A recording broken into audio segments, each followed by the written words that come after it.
What is it that you seek? I must know how to make money on the internet. To answer this, I must take us back to the year 2006. Hey, Johnny boy, how's it going? I was just wrapping up a design project. Yeah, so the client's not super happy with the logo you designed yesterday. They're wondering if you could replace the dot of the I with a photo of their dog. Is that something we can do? Do you mean like a paw print? Nope, or just straight up sketch? dog photo, golden retriever, I think. And we're gonna need that by 7 o'clock tonight because it's gonna be running in tomorrow's print ad, so we need it done before then. You know how it goes. All right, catch you later, Johnny. Okay, so that story was mostly true.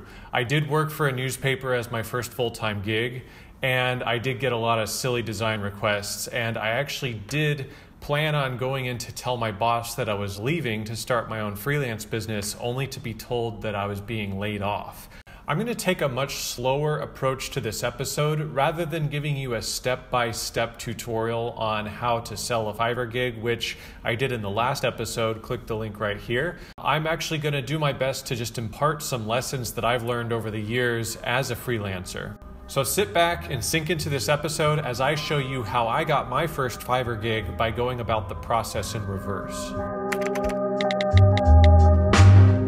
As I was researching this episode, I watched probably 10 different videos on how to promote your Fiverr gig, and although they had some variations, there was a very common theme coming up over and over, which I'm going to summarize in this video.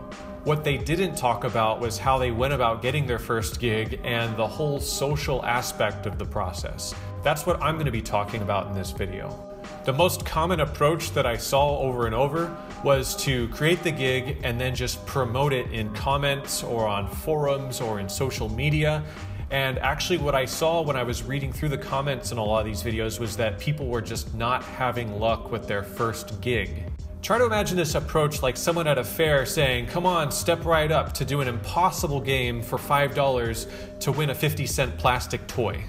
Yes, this approach might work for some people that just want to throw their money away, but for the vast majority of people, they can afford to be picky because there's so many things to see and do. The approach I'm going to take is crafting a Fiverr gig specifically for a friend or family member based on something they need that you can do. All right, so this is completely 100% true and unplanned. I actually had a friend the other day ask me to update her blog for $20. Now, I thought to myself, what if I were to actually make a Fiverr gig out of this and just charge her 1/4 of what she's asking for the purpose of this video? Delightfully devilish, Seymour. So I called her back and told her my plan, and she was completely willing to do this. So I'm going to show you an actual conversation I had with her where I'm walking her through the Fiverr gig and she's telling me what she needs. I recently switched from the old Wix blog to the new Wix blog, and on my homepage there's a blog feed from my old blog that's stuck there, and I've been clicking on it and trying to delete it and I can't get it to go away, and I tried using Wix help, but it's no use, so I need a Wix master. All right, so you're in the right place. So I can absolutely help you with that. I've helped people with that blog issue before. So for the purpose of this project, I'm sharing my screen with you because I'm showing you what I'm including in the Fiverr gig. Basically, Wix site editing, I will help you fix, integrate, or add a component to your Wix site. The delivery in 1 day. Awesome. You can up to 1 revision, and I'll do that for $5.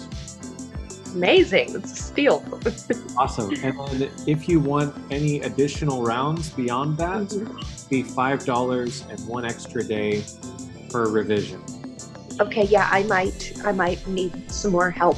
There was something going on with Instagram as well, so yeah, we'll see if I like your work. I might add some more tasks. So that's a great deal for that. Okay. So what I'll need from you is just tell me the URL of your website so I can find it. Okay. Then you'll just need to add me as a contributor, and I'll just message you my email. Sounds amazing. Okay. So I'm going to publish this gig. I'll send you the link to the gig, and then you'll go ahead and hire me, and then provide me all that stuff. I'll fix the site for you, and then I'll let you know when I'm done. And then when I'm done, you can leave me a rating. All right. Okay. I'll give you 5 stars. Awesome. Thanks, Olivia. You're welcome, John. And just like that, I got my first Fiverr gig.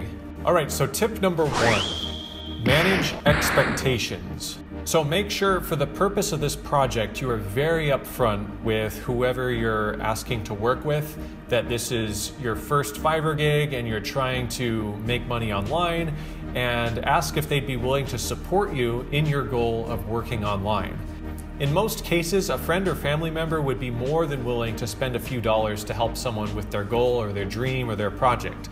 That's why sites like Kickstarter and GoFundMe are so successful. One of the best lessons I ever learned from one of my bosses was to under-promise and over-deliver.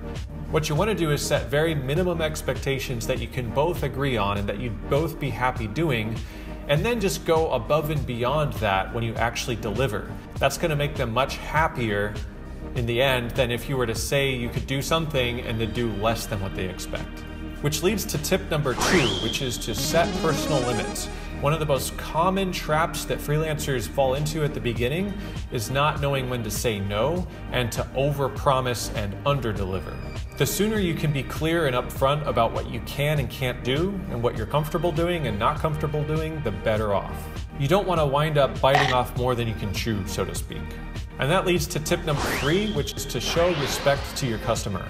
Remember that what you're doing is in service to another person. You can let the customer know that by being honest, it's actually going to help you to serve them better.